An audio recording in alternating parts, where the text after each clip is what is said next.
নমস্কার বন্ধুরা, আশার রন্ধনশালায় আপনাদের স্বাগত। সবাই কেমন আছেন? ভালো আছেন তো? আমিও ভালো আছি।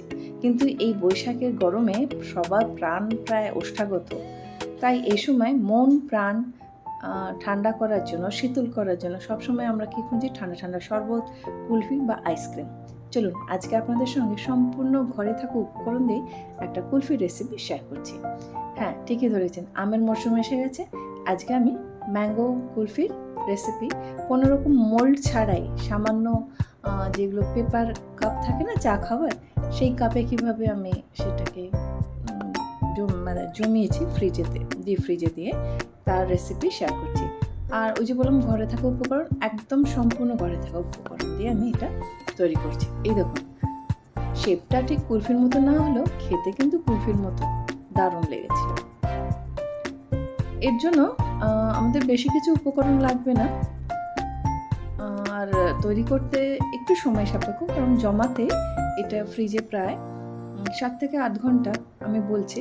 কিন্তু যদি বিকেলে বানান তাহলে সারা রাত যদি রেখে দিন, পরের দিন সকালে একদম জমে একদম পারফেক্ট রেডি হয়ে যাবে কুলফি। এই দেখুন, আমি এক এক করে বাকি কুলফিগুলো ডিমোল্ড করে নিয়েছিলাম।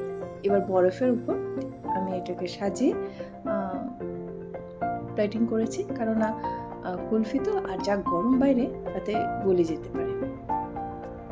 এর জন্য আমার খুব বেশি জিনিসের দরকার পড়েনি। প্রথমে একটা পাত্রে আমি অল্প পরিমাণে একটু জল দিলাম, কারণ জলটা দিলে দুধ গরম করলে দুধের যখন আমরা জাল দেবো সেই সময় দুধটা নিচে লেগে যাবে না কড়াই বা ধরে যাবে না। এর জন্য আমি 1/2 লিটার দুধ, মানে 500 ml দুধ নিয়েছি।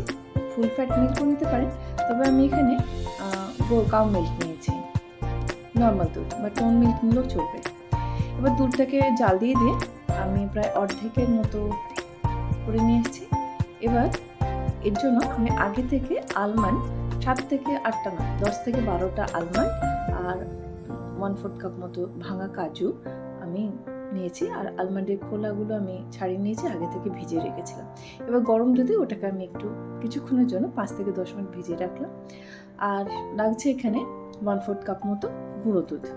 গুঁড়ো দুধ দিলে কি হয়, খুব তাড়াতাড়ি দুধটা ঘন হয়ে যায় আর স্বাদটাও খুব ভালো হয়।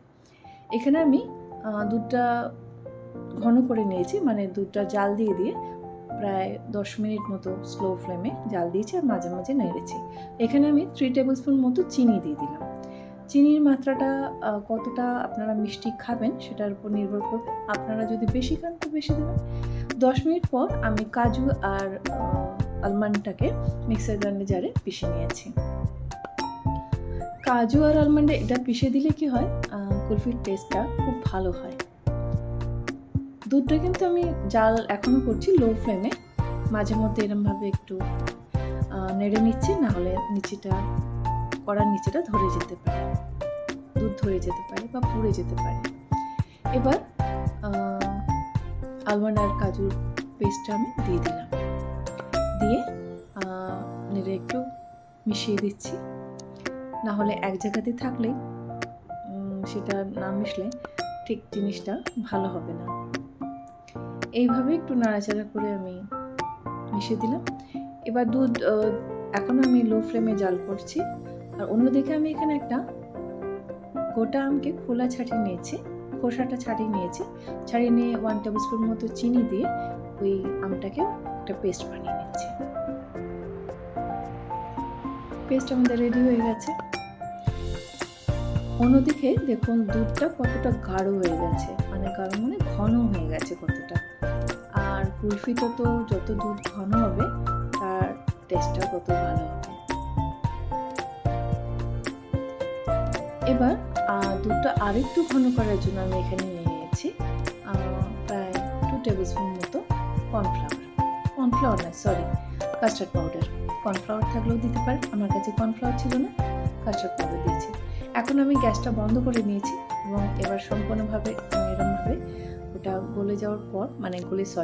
ওটা মিশিয়ে নেওয়ার পর আমি এখানে দিলাম 1 টিস্পুন মতো ছোটো এলাচের গুঁড়ো।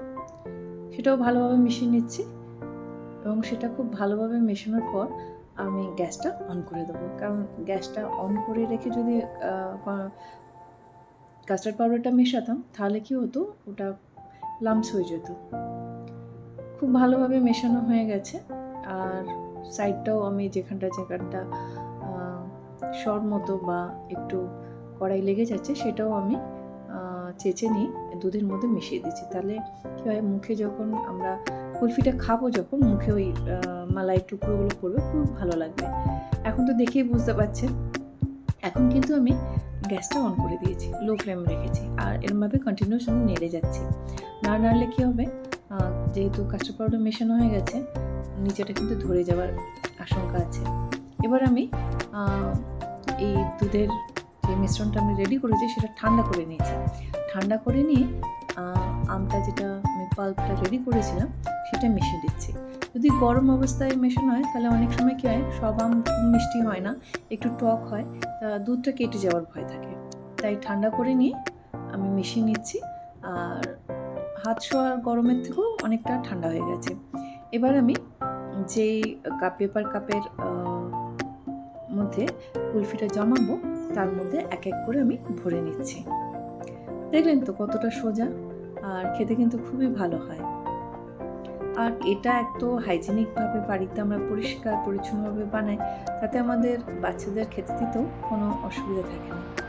সবসময় আমরা মায়েরা বাচ্চাদের খাবারের ব্যাপারে একটু চিন্তা করি, যেটা হাইজিন মেনটেন করার চেষ্টা করি। একে একে আমি বাকি 4টে পেপার কাপে ভরে নিয়েছি। এবার আমি কি করছি, আমার কাছে অ্যালুমিনিয়াম ফয়েল ছিল না, আর আমি ওটা ইউজও খুব একটা করি না।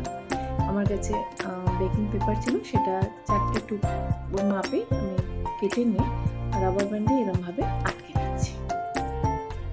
আটকে নিয়ে আমি ফ্রিজে এটা জমাতে দেবো। এবং তার আগে কি করছি, কুলফি তো এমনি তো খাওয়া যায় না, একটা তো কাঠি কিছু চাই। আমার কাছে সেটাও ছিল না।